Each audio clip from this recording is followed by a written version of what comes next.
Live from the heart of Lincoln, America.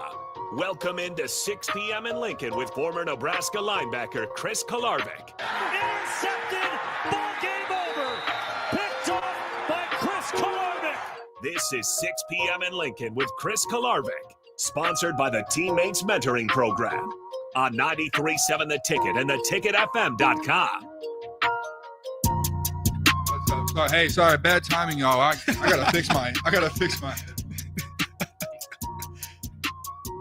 That's a dope intro right there. This is 6 p.m. in Lincoln. Hey, with I got Chris you. I'm back. Kolarevic. I'm good. He's back. Hey, so my headphones were tangled up when I tried to put them on. I should have tried this out before I started airing the show, but here we are. We're on. We got a very, very special guest today. We got Chancellor Brewington on, former Northern Arizona football player, transferred to Nebraska, overall amazing human being, avid reader, has his own show on 93.7, and welcome on the show. I appreciate it, brother. I appreciate it. How you doing, man? I'm doing good. Oh my gosh, it's so loud.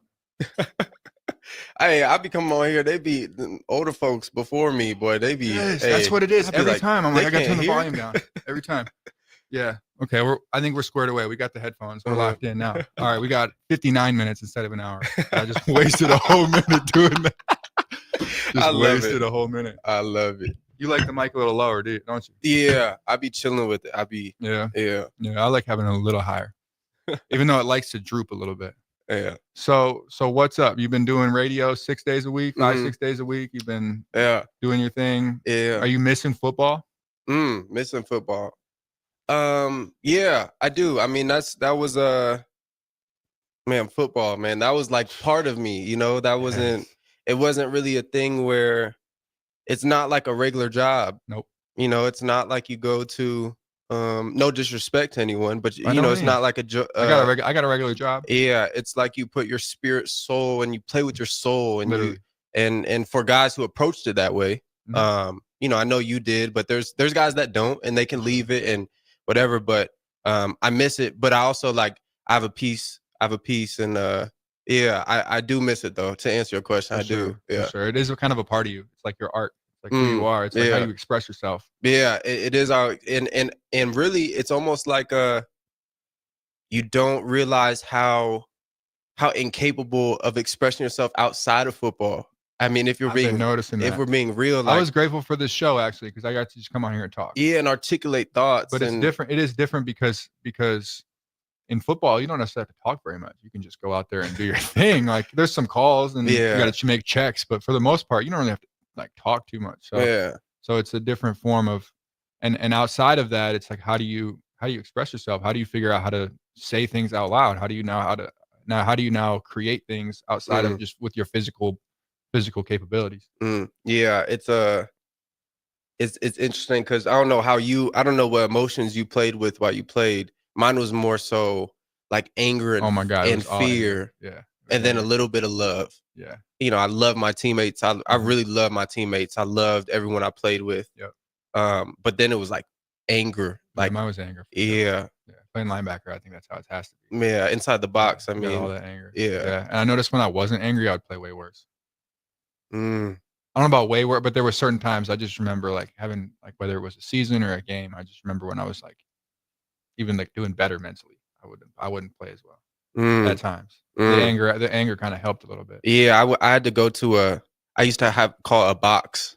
I'd have my dark box, and I would have to open it up before the game. Yeah. And I would have to cry. Like I would have to bawl out, like literally start bawling before the game. And then I would put it back into the box and control it. That's like literally how the mental science behind it. That's how I approached it. And I realized outside of football, bro, I carried it too much after the game 100% and in relationships 100%. And I didn't care about it. 100%. So that's a whole nother thing, but that's a whole conversation, but I completely agree. And I think it is kind of challenging when you get done figuring out what to do with that because it's still there. It's not like it just goes away. And that I think has been a transition for me figuring out how to channel it or control it or figure out different ways of dealing with that outside of it. Because it's such an adjustment because I don't know about you, but since I was probably 6 years old, I played football in the fall. And I trained hard for it all year, did other sports when I was younger, but still football was like the thing. And that was what I did every year. and then this year it wasn't there. Mm. It's just a strange feeling. Yeah, it is strange. I like the point you made, transferring energy. I think that's huge, bro. I think I we'll talk about it, of course, but I mean, might as well get into it now. But there was a point this year where some things were kind of on the table, and then they were off, and it was stressful, right? Football wise, and then it became clear that I was done, like, because everything in me was pulling a different direction. I didn't know what it was. I couldn't really pinpoint it, right? Like, it was just pulling me, and like, I couldn't approach training with that same anger and whatever. Like, someone was just pulling me, and bro, I just I just basically who I am, bro. I have to attack something. Like, and I'm sure you're the same way. Like, you have to attack something. And I was attacking training, of course. And then when it stopped, like, within that week, like, I made a decision. I said, like, I'm gonna find out, like, this year, like, I'm gonna find out why I'm here, like, where I'm from, not Kinston, North Carolina, right? But, like, in a deeper sense, in a spiritual sense, like, I need to find out in like what I'm supposed to do. And I in that same week of football being done, and then, like, that's why I started picking up reading. So I realized like all the wisdom of all the ages is wrapped in books. Yeah, you pick up a lot. Yeah. But yeah. What's the best book you've read since you started reading? Or you got like a couple that really stand out? Best book. Oh my gosh, that's tough. I'll say As a Man Thinketh, James Allen. Heard of that? U Squared, Price Pritchard. Okay. It's only like a 30-page book, super powerful. I never heard of that. Science of Getting Rich. I think everyone should read that. I think that's a foundational book. And then Think and Grow Rich. That's that's Napoleon Hill. Yeah, that's one really, like, near and dear to my heart. I got some, like, things I study within that. Like, that material is rich, bro. It's rich. Yeah. If you do like Napoleon Hill, I really like that Outwitting the Devil. That's one of my favorite books. I've read that a few times. I really like that one. It's crazy because it's like, if I remember right, it's like this dude is having a conversation with the devil. And he's having a conversation, and like, it's just interesting. It's an interesting book. And Napoleon Hill is one of the most well-known philosophers of the last couple centuries. Like, he's a very well-spoken and has written, I don't know, a dozen books. But that was one of the ones I liked from him. Yeah, I mean, yeah, reading has been kind of that energy transfer for me. Like, I could get lost in a book for whatever, but also, like, then, within the reading, I'm like, I pretty radical of myself, but early on I was like, man, I'm gonna read a book a week. And I was like, I never read a book before. Right? I never read it. I didn't know what goes into reading, whatever. And so then I started crushing it, bro. I started crushing it. And then I'm like, man, maybe I could read, like, 60 books this year. I started March, right? So it's 365 days. And then I'm like, man, what if I could read 100? And so now, like, I'm at, like, since March 18th, bro, I'm at, like, almost, like, 80 books. But it's like, I started off, appreciate it, bro.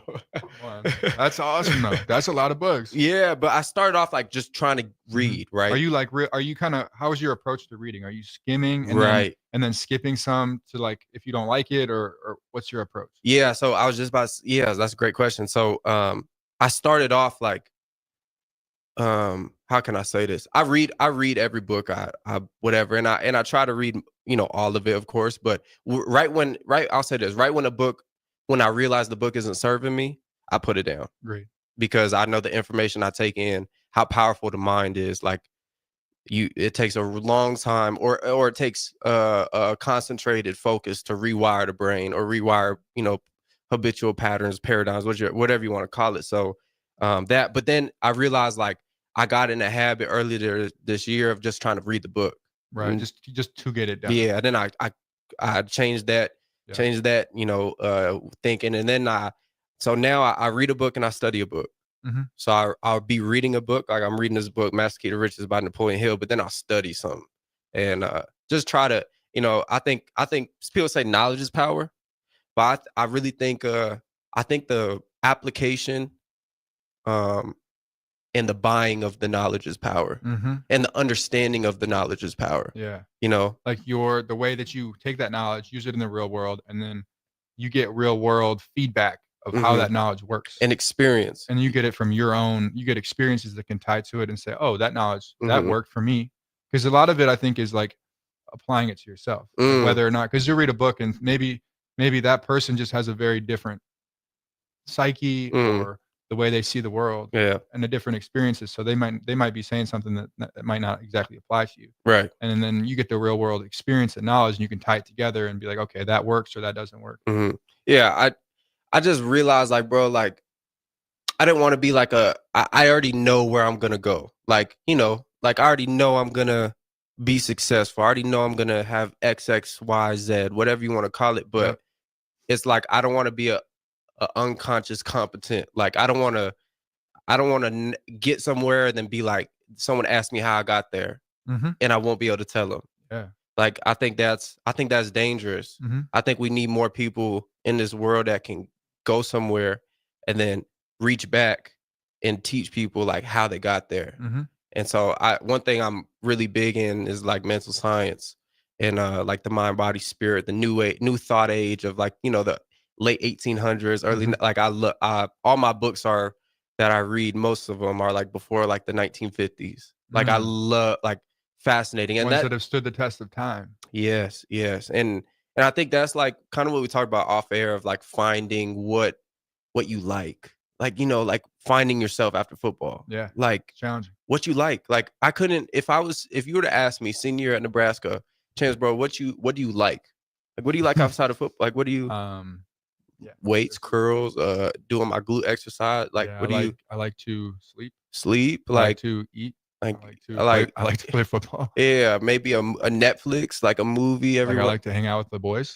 But like other than that, like personal interests, what is that? Like, what is that? Yeah. I don't have that. And so I think I don't know, in my reading, bro, there's now all I read is mental science. Like whether it involves wealth, whether it involves, you know, whatever, mainly wealth. Let me ask you this. Have you ever thought about writing? Writing. Oh yeah, I'm gonna write a book one day. You write a book one day? Sure. Good. For sure. For sure. I would read it. I would buy it. Appreciate it. Yeah. Yeah. I don't know. I mean, who knows what's gonna be on, but I for sure will. Sure will. Yeah. You should. You absolutely should. Yeah. Absolutely. Yeah. So let's go back to high school Chance, or even like earlier Chance. Let's go back, and I want to just like hear your development, where you started in football, where your character story, how you got to who you are and where you are. Where'd you start? How was like middle school? Were you always football? And what kind of mentors and people came into your life that guided you, and what events happened that guided you? Wow, that's a wide question. Yeah, right. Start wherever you want to take that. We'll just dive. My dad played baseball, played at a high level, so we were moving around a lot. Okay. So I feel like early on they say, you know, your paradigm or your subconscious conditioning is formed, you know, especially when you're an infant and, you know, first few years you're alive. So, you know, to go back and examine that, like I was always moving around a lot, like always, you know, here, there, apartment here, house there, Canada, New York, Florida, Arizona, like, you know, just a unique way to grow up. Right. Yeah. And then, you know, we settled down, I'll probably say like 3, 4. And when I was 3 or 4 in Arizona, but like those type of things stuck with me. You talk about character development. Like, I think I'm so adaptable to any situation because of those times. For sure. When I wasn't really even conscious, like those things were just beat into me. And so, yeah, I grew up playing baseball. Like that was my sport. That's what I mean, if you would have asked me when I was up to about 14, 15, what I was going to be doing when I'm 25 years old, I'm going to be in the MLB. Like, there's no other whatever. Cause I grew up in locker rooms. I grew up in, they call it clubhouses. You know, it's a little different in baseball, but yeah. And then I went to high school and I was playing baseball and basketball. Just kind of did that on the side. And my sophomore year, I came around some friends and they were on the football team. And I thought they were just so cool, bro. Just thought it was so cool. They all sat together. It was just like a brotherhood, and baseball kids are, you know, I'm the only black kid on the team, be honest with you. And so like, I just didn't, not the racial barrier didn't really matter, but just people like me, you know, there was just like a dog to them, to football players. And I had it in baseball and I just didn't see it around me. And so I ended up trying out for the football team. My end of my freshman year, going into my sophomore year, and they just threw me on varsity, right? And this is like your first year playing that happened? Yeah, and Wow. and I didn't know anything, and everyone's like, and I'm getting all my friends that introduced me to football. They're on JV, and so they're like, they're like, what? Yeah, come on, this dude, feeling whatever. bad about themselves. Yeah, a little survivor's guilt, but nah, it was cool. And then I ended up after that year, I ended up just playing football. Okay. Or no, I played football. I ended up stopped playing baseball after my sophomore year because it was just there's just something pulling me just the same way. I'm telling you, bro, life is all about rhythm and patterns, bro. Like the same way I told you previously about something was pulling me away from football. Yep. It's like it's the intuition. It's one of our higher faculties. Like I don't understand. I couldn't explain to you what it was. I couldn't articulate it, but you just know it was real. You just know. Like I do think there's something to that. Yeah, for sure. Just know. You can feel it. For sure. And sometimes it feels like to me, you don't even necessarily want to do something. It just feels like you have to. Isn't that amazing? Yeah. It's weird. It just feels like something in your spirit is telling you, I have to do this. You don't have a choice. Yeah. Ideally they would combine and you'd want to do what you had to do. Right. But a lot of times it's like, I have to do this just because it's like, it just feels like the right thing to do. Yeah. And I think with fate, sometimes like you can't miss it, and it will keep nagging you and bothering you, and you won't be able to sleep at night. And the conversations you have with people, random people in the street will come up to you and say something like but I think we ignore that because we're so we're such in the physical realm of things, and we don't try to tap in anything other than that. But back to the story. I stopped playing baseball, just started playing football, and things started picking up after my junior year. Like got a real year playing and got some offers. And then I picked NAU out of all of them. NAU. Which wasn't on the table at all. I mean, because you grew up in Arizona, right? Like you were playing high school football in Arizona. Yeah. And that was my only FCS offer in high school. It was just, I didn't understand the recruiting game at all. Like I just thought you got an offer and then you didn't have to talk to the coach. So you just kept playing, and then I reached back out, signing day. Yeah, I'm gonna sign with y'all, and they're like, "Oh, I thought you moved on from us." I'm like, "Wait, this isn't how." Oh, we wanted a JUCO dude. I'm like, "Wait, what?" I thought Rivals said I had, 12 offers. I had no guidance from no head coach or nobody in the game. So it's a weird game. It's strange, and yeah, especially back then without the social media and like. There wasn't as much like access. Twitter just popped up on the scene of the recruiting game. So like it was just a weird time. I think even the coaches were trying to navigate it too. It feels a little bit to me like recruiting feels a little bit like dating. Like it feels similar. Right. Like you have to, it's like mutual. Like you both have to give effort. It's like you didn't call me back. You didn't call me back for 2 weeks. I pulled your offer. Right. Like, bro, yeah. And I was bad at answering coaches. Me too. I was so set on I'm gonna go Power 5. Oh, and bro, I was the same way. I was like at a small school. I was dominating, but I was at a small school and like I wasn't getting Power 5 offers. But like I had some walk-on, I had some Power 5 preferred walk-ons, and I was talking to coaches, and I was like, oh, they're gonna offer me. They're going to offer me, and signing day comes along, or like the month before signing day comes along, and I've ignored like all these MAC schools, all these other schools. I've ignored everybody. Like they would call me and I wouldn't even pick up the phone. I was so bad about it, bro. And then finally I was like, I got to do something. So Northern Iowa calls me in January before signing day and offered me, and I was like, all right, let's do it. A month before. I was like, I had nothing. I had nothing, but I was just gonna take the preferred walk on at Michigan. But then like. Yeah, they called me, because I just didn't realize that was how it went. But there has to be a lot of dialogue. Like there's a lot of dialogue that has to happen, and like any coach it felt like to me, any coach that reached out to you had to at least touch base and like go have a little bit of back and forth. And I wasn't doing that. It seems like you weren't either. But there's just no awareness of how that works. Zero awareness, zero. And it's a funny thing. We talk about fate on here. So NAU was my first offer. Mm-hmm. I had probably like 10, 11, 12 offers, FBS, whatever. None of them fell through. I mean, literally none of them fell through. Head coach change, position coach. Like, I'm going through the whole list, Hawaii, all these different schools. And I'm like, this is the weirdest thing. Like, and you can only imagine, a 17-year-old senior having to go through this. Like what is going on, right? And I'm thinking I have to go JUCO.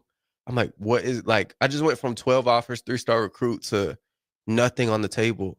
NAU calls me, say, is there anything on the table for you? And I'm like, I gotta be real. Like, no, like, there's nothing. They're like, what? Like, why haven't you, like, they all backed out. And so they were like, okay, come up on a visit the week before signing day. This is like February 1st was signing day. It's like January 22nd, right? I go up there. Well, I'm packing my bag to go up there. I get a DM from a Nebraska recruiter. Bro, talk about fate. Nebraska recruiter DMs me, says, I'm gonna put you in contact with a big name. I'm a receiver at the time, Coach Dub. Get in contact with him. He's like, so who you signing with? And I was like, I don't know yet. He was like, wait till after signing day. We possibly gonna have a spot for you. And I'm like, I know how our coaches are. I know how this is. I can't trust you. Like, I just can't. Fast forward, he ends up getting fired, of course, the Frost, whatever. And so, yeah, that was kind of the story. Then I ended up signing with NAU, and I'll go up there as a true freshman. Crazy. Yeah. Crazy. Yeah. So you went to NAU. They ended up offering you before signing day, or? Mm-hmm. Okay. Mm-hmm. So you go to NAU. How was your first year there? Yeah, it was interesting. I was kind of like I was a backup at every position. So I was X, H, Z, and I loved that because it forced me to learn the whole offense. And so before I went up there, it was only a 2-hour drive from Phoenix to Flagstaff. So during spring ball games, for the spring ball practices on the weekends, I would drive up there and get the playbook. I would steal the playbook from them. Like, they would let me in meetings, so indirectly they would leave me in certain rooms so I could get the playbook. Right? Yeah, I remember doing stuff like that. And so, I'd be in there copying the whole playbook down. They couldn't teach me, of course, but then I could be in a meeting with them, right? As a recruit, quote unquote. And then I would steal rides with people up there. Like, my homie, younger guys would go on junior days, and I would steal rides and whatever. And, everyone would be making fun of me up there. Like, all the players, like, think about it, like, you got a young recruit coming in every week. What are you doing out here? You think you're gonna live the playbook? Like, what do you don't need to do all that. Like, all that stuff, right? Yeah. And I was just laser focused. Like, I'm playing right when I get up here, I'm starting. And they were like, oh yeah. Like, I know exactly where I'm going. I'm starting when I get up here. And I end up getting up there and I don't start. First U of A game. I played probably like half the game, whatever. Game 2, our starting X receiver, he ends up he was like one of the best receivers in the FCS. He goes down, start game 2, start the rest of the season. And so that kind of started my journey. And then, the next year, man, we had 4 quarterbacks go down. We went down by, week 4, week 5, we're playing collegiate D1 football with the receiver at quarterback. So that was rough as a receiver. Yeah, you're not throwing the ball very much. Yeah. And then junior year, I tear my labrum. Okay. And then COVID happens. Labrum, COVID happens, and that's when you hit the portal? COVID happens. I am hand cleaning. I'm power cleaning. I got 315 on the bar, and I break both my wrists. Like, when you caught it? I caught it, and my shoe slipped. My foot slipped out my shoe, and I fell backwards with 315. And it was like, it was a crazy. And they were like, how broken? Like, bones?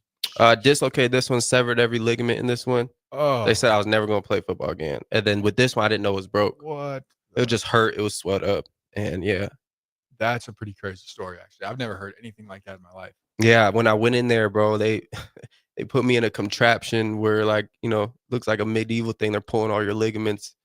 And they're like, if this sets, we won't have to do surgery. But it didn't set, and ended up, man, that was gruesome. I mean, I had labrum surgery. Gruesome. I had labrum surgery, and have you had labrum?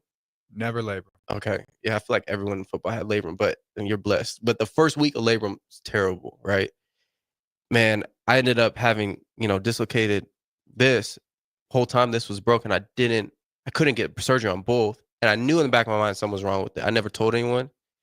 But yeah, that was, and then FCS didn't play in the spring or in the fall. Yeah. We played in the spring. So it kind of, and they let me go back home. Did you end up playing in the spring? Mm-mm. Was it because you were hurt or because you transferred? Bro, or both? They told me this was going to be a 9-month recovery. I came back in 3 months. Of course. Of course. The doctors don't know what they're talking about. Yeah. I came back. Well, they didn't. I was not ready to play. Yeah. I was, and it was probably, I probably just needed 2 more months, really. I probably needed 2 more months, but I was like, I'm playing this year. Mm-hmm. And I couldn't catch a ball. Like I'm yeah, bro. A wrist as a receiver is tough. Bro. There's some positions you can play with the wrist. Receiver is not really one of them. Slowly getting better, but I couldn't really do it. And then I go to get this tape the week before the first game, spring ball, and it's like a balloon, bro. And they're like, we got to get an X-ray on this. Week before the game, come back as a broken wrist. I've had it for 4 months.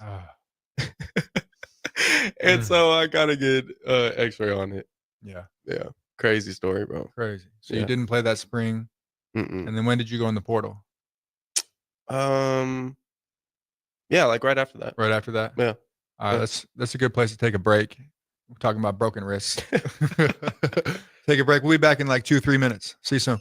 Who wants free diamonds? This holiday season, as a thank you for shopping with us, Sartor Heyman Jewelers is giving you free diamonds. Now through December 6th, receive a pair of sparkling diamond stud earrings, a stunning diamond pendant, or a gorgeous diamond tennis bracelet for free with your qualifying purchase. We only have a limited number to give away, so once they're gone, they're gone. Don't wait on this one. Visit Sartor Heyman Jewelers, where your gift shopping shines brighter. In Lincoln at South Point Mall, downtown, and in Grand Island on State Street. At Action Plumbing, Heating, AC, and Electrical, we're ready, reliable, and recommended. Water heater acting up or your sump pump on the fritz? Call Action. Summer's around the corner. Is your AC working? Are you sure? Call Action. Electrical problems? I'm telling you, call Action. Call Action for a free same-day estimate or a trusted second opinion. You heard that right, a free same-day estimate. 402-423-6960. ActionLincoln.com. Hi, Sean Callahan here for Coppell Chevrolet GMC, wanting to thank you all again for your continued service. November is off and running. Check this out. Get up to $12,000 off or 0% financing on select new vehicles. We have great lease specials with new Trax and Trailblazers starting at $299 per month and new Blazer EVs leasing for $399. Great payments, discounts, and of course, 0% financing. So make that short drive down 144th Street or check us out online at CoppellCars.com. You'll be glad you did. All finance with approved credit, leases with $2,500 down. This holiday season, recharge with the Planet Fitness Black Card for just $1 down and $24.99 a month. So instead of fighting a stranger in the mall over a stuffed T-Rex, bring a friend for free and work out on the TRX. Instead of freezing in line for a lame holiday deal, relax in the Black Card Spa with some hydro massage feels. Instead of being trapped at your in-laws, escape to any of our 2,600 Planet Fitness locations. Sign up today for the Planet Fitness Black Card. Just $1 down and $24.99 a month. Deal ends Friday, December 6th. See Club for details. Rashawn Jackson here for Bauer Infrastructure, a veteran-owned local company proudly serving Lincoln, Lancaster County, and the surrounding areas. Bauer provides quality work at an affordable price, and they're growing rapidly. If you want to experience a career with a fast-paced, family-friendly environment, visit BauerInfrastructure.com. They have top-of-the-line benefits, year-round work, even through the winter. Bauer, usher in the new era of infrastructure to an area near you. And as always, go Big Red! Things that impair you come in many different shapes and sizes. Some are the shape of beer and liquor bottles. Others look like cigarettes but aren't cigarettes at all. These are the things we know impair us, the things our parents warned us about. What we're not always aware of is our new prescription or the over-the-counter medicine we picked up just for allergies or a bad cold. See, it doesn't just matter how much of a substance you take. If you are impaired, driving is deceptively dangerous. Don't drive impaired. Paid for by the NDOT Highway Safety Office. In every office, there's two types of people. There are those who bring in bagels and those who eat the bagels that someone else brought in. Everybody likes the first person. Be that first person. Weekday mornings at 7:30, you have a chance to win a business box of bagels from Bagels and Joe. All you have to do is shut up, Sipple. 2 questions for you, 2 for Sip. Win, and the bagels are yours. Lose, well, you don't want to lose. You lost Monday, you lost Wednesday, you're a loser. Shut up, Sipple. Weekday mornings at 7:30, brought to you by Bagels and Joe. 93.7 The Ticket is proud to provide listeners with daily opportunities to win contests and prizes on our airwaves, and would like to take this opportunity to remind you of a couple rules. All participants must be 21 or older and must wait 30 days after winning a prize before participating in another contest. Once you win, you have 30 days to pick up your prize at the K&TK Studios, 1040 O Street in Lincoln, or your prize will be forfeit. Thank you for participating in our contest, and thank you for listening to 93.7 The Ticket. Early break. There's quite a situation going on. What? Jake's been asked to step away on Fridays from now on. Yeah, they want to break. Young Ben has been dubbed as the curse breaker.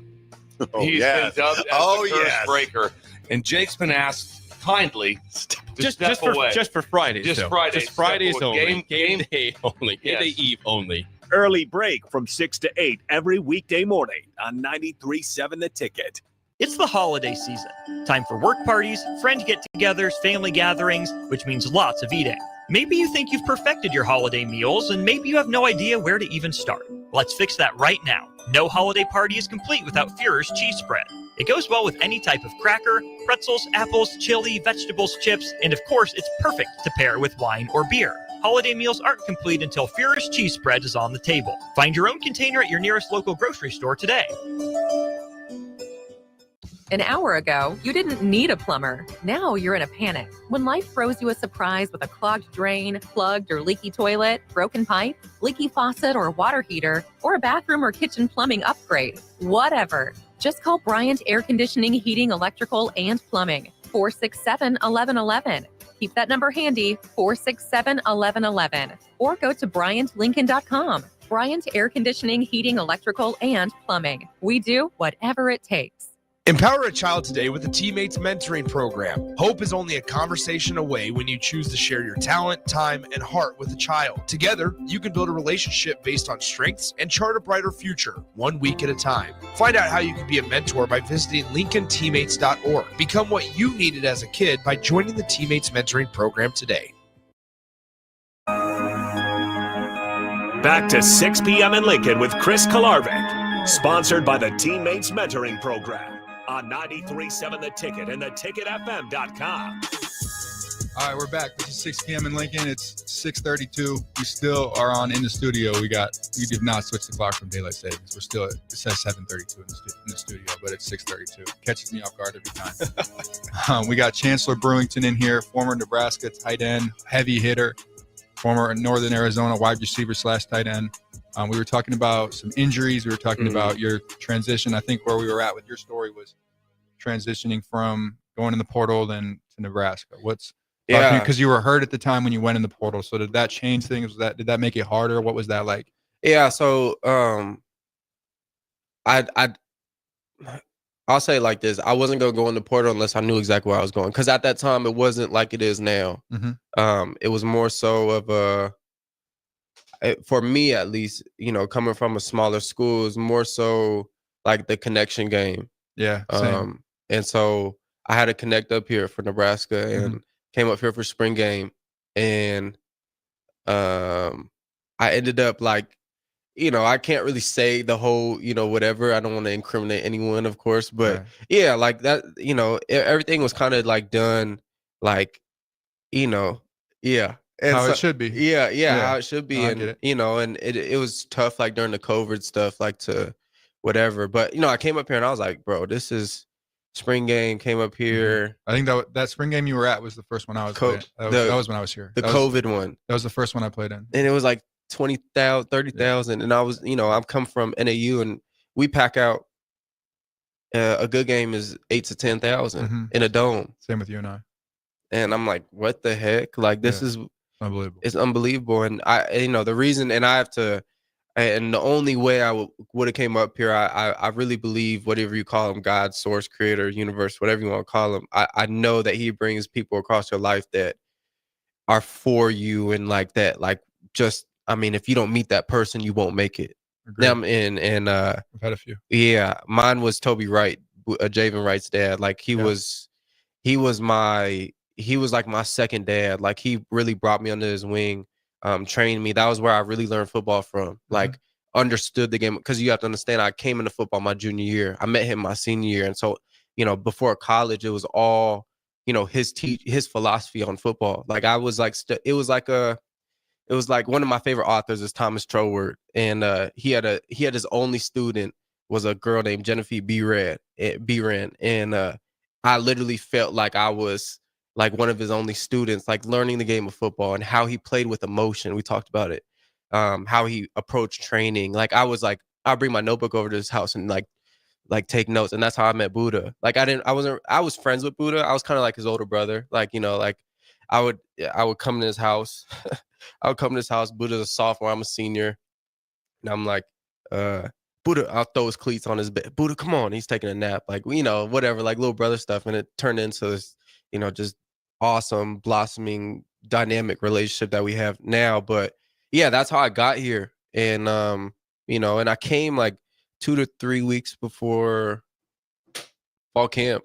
Because I was training with Buddha. That's when he had his blood clot situation. He was back home. No, I think I remember when you got here, because we had already done all the summer workouts, and then I was there for 2 weeks, and it was tough, man. Like having to learn the playbook in 2 weeks, and a Frost playbook at that. Hard, like very hard. To be honest, that was why because I went in the portal in October 2020, and my reasoning for it was because like the FCS canceled the season, but we were still going to play the spring season. But I was like, I want to go somewhere and I want to learn the playbook. I want to have the whole spring to learn the playbook. It just felt like the right thing to do. So that's why Smart. I went early. Yeah, that's why I went early. But if you were hurt, like I wasn't hurt. I was coming off an injury. I was good. I was good by the time I went in the portal. Yeah, like I was coming off some things, but yeah. Looking back, I realize now that the reason why I waited so long was because I couldn't go anywhere unhealthy. No, you can't. Like I didn't want to go. And there's certain things you can kind of hide and like kind of lie about. Yeah. But like if you got a cast on your wrist, right? There's only so much you can do. Yeah, they didn't know anything about my wrist when I came in, and so it was more so like just waiting until I was healthy. And to be frank with you, this wrist never healed.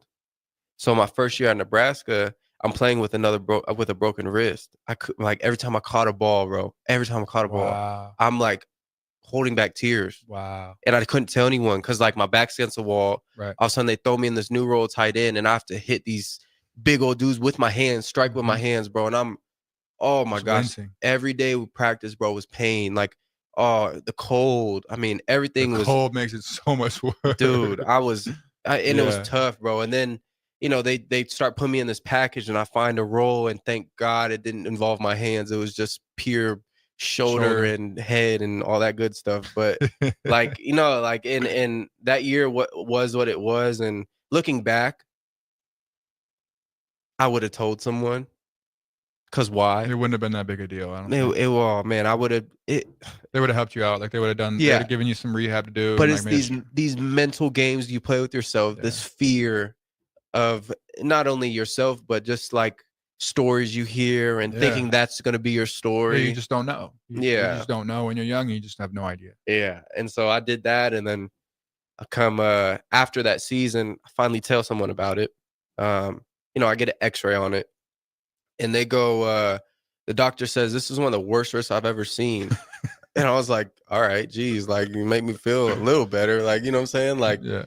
And then so he says, you got two options. You can, we can rehab and see if it heals, or we can take this screw out that's already in. And he's like, but here's the catch. It's going to be a 50-50 chance the surgery works. And I was like, bro, I've never heard of this. Like, we're 2020 better. 2022. You can't do 70. Yeah, right. 72%. Bro, it gets even better.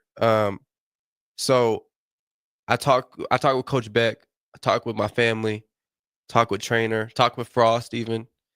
Like what was it gonna be? And so they end up saying giving their advice, and I have to make the decision at the end of the day. So I go for the surgery.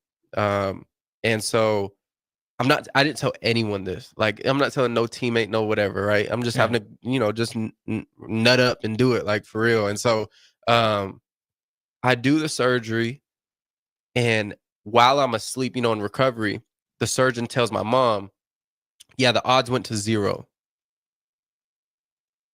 It's the worst wrist I've ever seen. It's 0. all bone decayed, all dead bone. I had to clean up all dead bone. He's like hanging on by a thread. Whoa. And so my mom's like, crying, whatever. The doctor says to her, you have to prepare your son to never play football again once he wakes up. Whoa. And he probably, if he tries to play football, he won't ever hold his kid again. Or will hold a kid. I didn't have a kid. I don't have a kid. Let me rephrase that. He said, you will never be able to hold your child. I don't know why he went there that extreme, right? But These doctors. Yeah, these surgeons. And I had a real vendetta with him. See, doctors don't understand the human spirit. Yeah. Like they understand what the textbook says, but they do not understand the human spirit, and they do not understand how the body really works, like how it functionally works. Right. They understand how things come together and how all the connected tissue, and they know what everything's called, but they don't know how things function. Yeah. They don't know how, they don't get it. They never lived through it. Yeah. So what ended up happening with this wrist? Did you end up, like, how did you end up playing? What was your... So for people that don't know, you have to get cleared by a surgeon to play most of the time. I mean, every surgery I've had, that's how I've been. And, that's what the trainers at Nebraska communicated, said if the surgeon says it's a go, it's a go. And I said, no, if I say it's a go, it's a go. Agreed. And so my mom relayed the news. I remember they had to take a bone out my hip and put it in my wrist. They took they put 6 pins in. And then I got those taken out. But my mom's telling me information, and just 2 or 3 days after the surgery, because it was a pretty like it was a long surgery. Couldn't really walk from the hip thing, whatever. So she tells me the information, and I laughed. And looking back, knowing what I know about kind of like how the mind works, I understand that I had a conviction. And nobody could tell me otherwise. Like it was deeply planted in my subconscious mind, like I was gonna play. Yeah. And so I mean that's more powerful than any injury's ever been. Oh yeah, but it's just a fact. Yeah. And so I go throughout the healing process, and it's so crazy. For 4 months, right? Then they take the pins out. Every month I would have to go in and talk to the surgeon, and he would just give me the most negative news ever. Negative update. Oh yeah, it looks better now. It's healing, right? It's low-key healing. And he's like, yeah, but who knows what it's gonna be like when you actually hit some, like just killing my spirit, trying to kill my spirit, right? Yeah. And I'm calling my mom like this, like whatever. And then I start getting cocky at the end, man, because I'm like, I'm about to speak out my truth, like what I think is gonna happen, what I know is gonna happen. And it's not even what I thought. I knew I was gonna be able to play. And so then so I get the pins out. And I get the pins out a month before fall camp, right? And it takes 2 weeks for the stitches to heal. Mm-hmm. So 2 weeks stitches, then I'm training for whatever, then we go home for a week before fall camp. Mm-hmm. So I only work out really for a week. No rehab. Bro, I didn't rehab, didn't do anything. Frost pulled me in his office during this whatever, and was like, I think, how are you feeling? Like whatever, because we need to go get another tight end if you can't play. And I was like, please, I was like, Frost, please don't do that. And I was like, even if you bring him in, I'm still playing. Like just point blank, period. And so, bro, I first day of fall camp. Oh, okay. I got to tell this story. So the surgeon scheduled a whatever date, a clearing date to clear me to play. And it was like the 22nd. Fall camp starts on the 26th or 27th, whatever it is. And I was like, I'm not going to go to it. And so I just didn't go. And that was kind of the story around like the coaching staff was like, Brew just didn't go. And then I just showed up first day, and I said, if it hurts, then then whatever. Like if I can't do it, I can't. Mm-hmm. But I think I can, and I know I can. Yeah. And then indie period comes. We are hitting the pad. I hit the pad, and it felt better than it did last year. Yeah. And I was like, bro, I was literally crying the whole practice, bro, because like like it was just like a victory, bro. Like it was awesome. It was awesome. Yeah, it is awesome. Yeah. Yeah. Fighting through the times when those things are hurting is so mental. It really does, I think, make you mentally, but it shows you who you are mentally for sure. Yeah. Especially when you get people telling you, oh, it's not going to happen or it's hurting every single day. I think it shows you who you are and it shows you what you got in you. Yeah. And that spirit, it's really about that spirit in you than it is about the injury. Yeah. It's like I was beating into my subconscious this thing. Napoleon Hill says in one of, I think it's Think Grow Rich, he said, man can become the master of his life and his environment because he has the power to influence his subconscious mind, and with that gain the cooperation of infinite intelligence. Yeah. Yeah. And that's all inside of us. Yeah. So anyone who says otherwise is a liar. No, it's true. Yeah. It's true. Yeah. All right, let's go to break. We'll be back in 2-3 minutes. Yeah. Come enjoy a show of the Midwest's best MMA fighters on Saturday, December 7th with Violence Fight League 2 at the Complex, the former location of Champions Fun Center. Fights are scheduled throughout the night, and if you haven't been before, now is the perfect time to go, with Nebraska football in between the regular season and a bowl game. Doors open at 6 p.m. with the first bout at 7 p.m. Learn more about the fighters and buy tickets at thecomplexlincoln.com. Slay the holidays this year with a gift that'll really get them going. One that's built to win, like the new Honda CR-FR Motocrosser. One that's built for fun, like a Honda Mini Moto. Or one for each member of the family, like a Honda CR-F Trail Bike. At Rod's Power Sports, you'll find the motorcycle, ATV, or side-by-side they'll love. During the Honda Gifts That Go sales event, you can slay the streets in style with the Grom Mini Moto, slay the trails with the CR-F 50F, or pile into a Pioneer 1006 Deluxe Crew that can carry 6 elves over the fields and through the woods all year long. This year, don't just give any gift. Give the gift of outdoor adventure with a ride they'll never forget. Don't miss out. Head to Rod's Power Sports in Lincoln, Nebraska during the Honda Gifts That Go sales event. It's your chance to slay the holidays and your gift list. Dealer participation may vary. See dealer for complete program and safety details. At Farm Bureau Financial Services, we strive to provide you with the right coverages for all your insurance needs by taking the time to meet with you and review what coverages best fit your needs. So whether you're in the market for home, auto, farm, business, life, or a combination of any we can help with making sure you, your family, or your business have the right coverage based on your individual needs. If you would like to review your insurance needs, please contact Ben Spurt with Farm Bureau Financial Services at 402-217-9945 or through email at ben.spurt@fbfs.com. This is where it happens.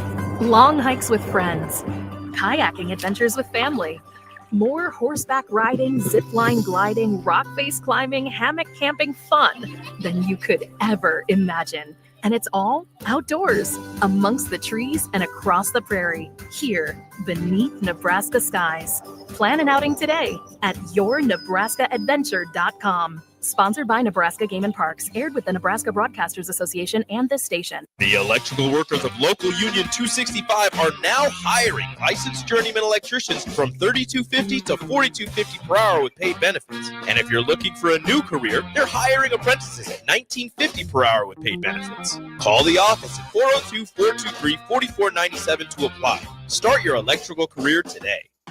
General Fire and Safety has been keeping Lincoln businesses and commercial structures safe for more than 50 years. From a simple fire extinguisher to full fire suppression systems, Lincoln has trusted General Fire and Safety to provide top-of-the-line products, installation, and maintenance. If you're starting a new business in a brand new building, call on General Fire and Safety to help you plan a fire safety system that fits the specific needs of your business, employees, and customers. Call General Fire and Safety today at 402-261-0116. Rosie Sports Bar and Grill, open for lunch and dinner at 1501 Center Park Road. It's the holiday season.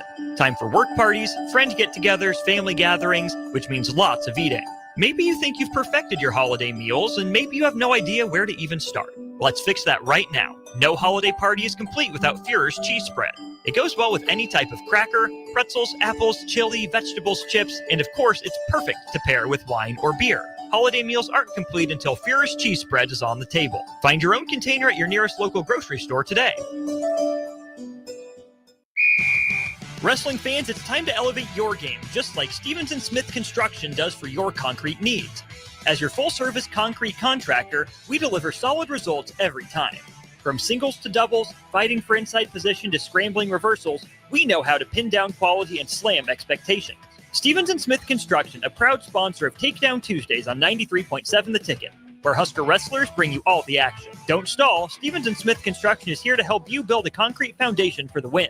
Check us out at www.stevensandsmith.com because stalling is a penalty and winning is the only option. In every office, there's two types of people. There are those who bring in bagels and those who eat the bagels that someone else brought in. Everybody likes the first person. Be that first person. Weekday mornings at 7:30, you have a chance to win a business box of bagels from Bagels & Joe. All you have to do is shut up Sipple. 2 questions for you, 2 for Sip. Win and the bagels are yours. Lose, well, you don't want to lose. You lost Monday. You lost Wednesday. You're a loser. Shut up Sipple. Weekday mornings at 7:30, brought to you by Bagels & Joe. You never think cancer will happen to you. I smoked for over 40 years. My doctor recommended that I get annual lung cancer screening. They were able to catch my cancer at stage 1. It's never too late to quit. Even if you're still smoking, you need to ask your doctor about annual lung cancer screening. Just 30 minutes a year could save your life. Call the Nebraska Tobacco Quit Line, 1-800-QUIT-NOW, 1-800-784-8669. Paid for by Tobacco Free Nebraska. Aired with the Nebraska Broadcasters Association and this station. Back to 6 p.m. in Lincoln with Chris Kolarevic. Sponsored by the Teammates Mentoring Program on 93.7 The Ticket and theticketfm.com. All right, we're back. We got Chancellor Brewington in studio. Talking about injuries, talking about transferring, talking about Nebraska. What was your overall, just you could give me a few words about your time in Nebraska. Overall, a few words. Grateful. Learned a lot. I had to recreate myself. Mm-hmm. How should I say this? I had to understand. I was just put in I play receiver, and then, my last year I'm playing majority fullback and tight end and all these different things. I just had to recreate myself. I had to, adapt. Mm-hmm. To a situation, and it showed me a lot. I mean, back against the wall so many times, confirmed who I was. I really thought I could go through some things and really attack things head on. Yeah. And then it confirmed it, and I was like, oh man, it gave me a lot of confidence. But also, looking back on it now, I'm like, man.